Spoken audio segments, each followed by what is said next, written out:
We're going to go Central Michigan against OK State, Oklahoma State. The Chippewas finished last season with, I believe, 5 straight wins, a win in the Sun Bowl against Washington State. Does offseason momentum really exist, though? That's the question that I'm trying to wrap my head around. Because if offseason momentum exists, seems like Central Michigan has some good offensive momentum heading into this game, but so does Oklahoma State. Central Michigan is 2-0 against the spread against Oklahoma State since 1992. So that's quite not a large sample at all.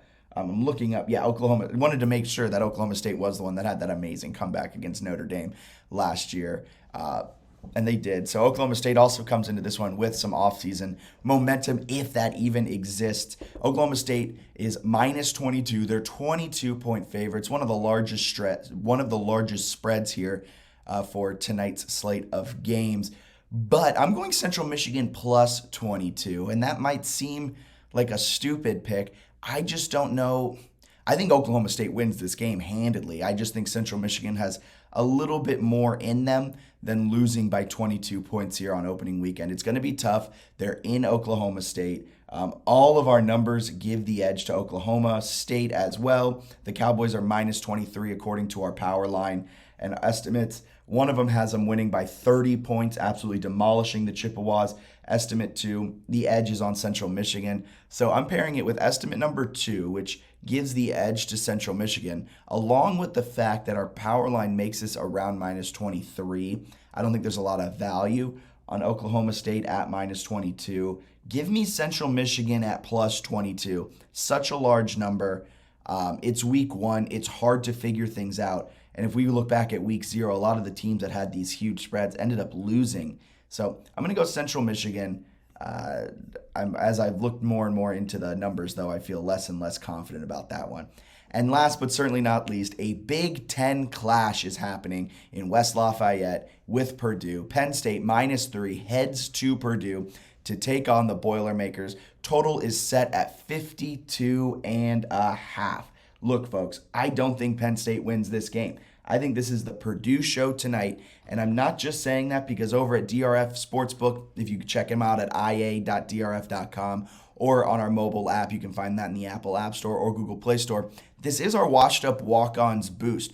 We've partnered with the Washed Up Walk-Ons for this season to break down or to give out boosts to games that they pick. And this week, they think Purdue's going to beat Penn State, and I agree with them wholeheartedly. All of our game simulators prefer Purdue over Penn State. Purdue is plus 3.5, plus 3, depending on your book. Our power line thinks Purdue is a 1-point favorite, folks.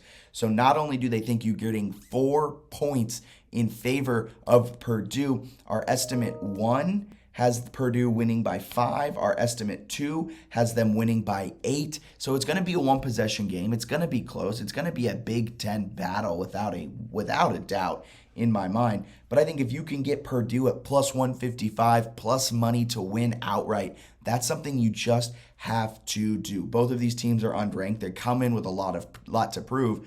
But the way Aiden O'Connell and Jeff Brom finished off the 2021 season, I think they're going to keep that going. Aiden O'Connell has to keep increasing his abilities. He has to keep, going up. His stock has to keep rising. But when he's an underdog, Jeff Brom, that is, the head coach of Purdue, when he's an underdog in his career, he's 19-8 against the spread. The only thing that I have found in my data dive for this game that is in favor of Penn State, hear me out, they're 7-1 straight up at Purdue since 1992. So they beat the Boilermakers fairly often, all times but once over their last 8 meetings since 1992. So they know how to win at Purdue. Also worth noting, 5 of the last 8 have gone under the total, just above 50% of the time it goes under. That's why I put the total at 52.5. It'll be hard. I think both of these teams, I think under might be the play, but I'm going 100% Purdue to win this game outright at plus 155. I don't think Penn State can go to Purdue and upset the Boilermakers. Not upset, they're favored, but I don't think they can go to Purdue and pull out this win so early in the season.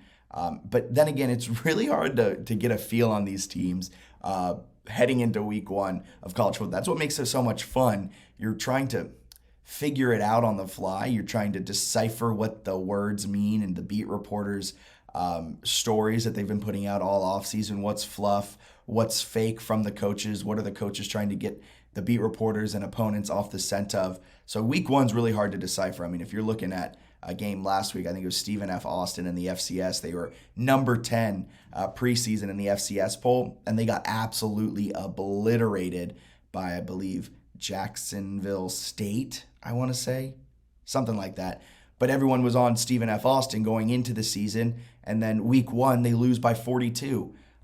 And so you see that a lot in these games. You see a ranked team kind of implode. The top 25 is going to look completely different by the end of the season, and we're going to see how wrong we were in these preseason polls. So week one, college football, and even NFL, for me, it's kind of hard to decipher. And I give a lot of favor to home teams. I give a lot of favor to teams that aren't favored by, like with Central Michigan. I like Central Michigan plus 22 because I don't know if Oklahoma State will be able to put it together quick enough to build up that type of lead and then hold Central Michigan down. I think Central Michigan will be able to keep it relatively close, and by that I mean lose by 21, not 23, and cover that spread. I don't think Penn State has the manpower to go into Purdue week one and take down the Boilermakers in a very, very hostile environment in a big-time Big Ten matchup. So that's a little bit of my reasoning behind it all. It may not make sense, but we'll see if I win some money. We're going to break down some of these games that we just picked, some of our best bets. Let's do the recap. We're going at number 17 Pitt minus 7.5 against West Virginia, like the home favorite in that one. Central Michigan plus 22. They're on the road in Stillwater against Oklahoma State. I like the Chippewas to cover that 22-point spread.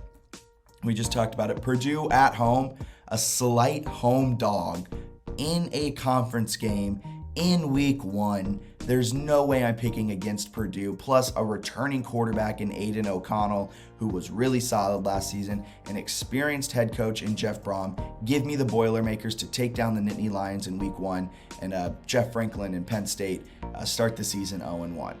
College football record, you see it in the bottom right corner. We're 0-0 this season. We're going to try and keep it going, keep a solid record going based off of what we did in the MLB and NBA finals. We're 60-52 since we started DRF Daily. We're looking to get that even better for college football into the NFL season. Folks, get along for the ride. If you haven't already, follow along with everything we're doing at DRF Sportsbook. It's going to be a fantastic season. Thank you so much for tuning in. Until tomorrow, let's win some bets tonight. Have a great Thursday, and college football is back. See ya.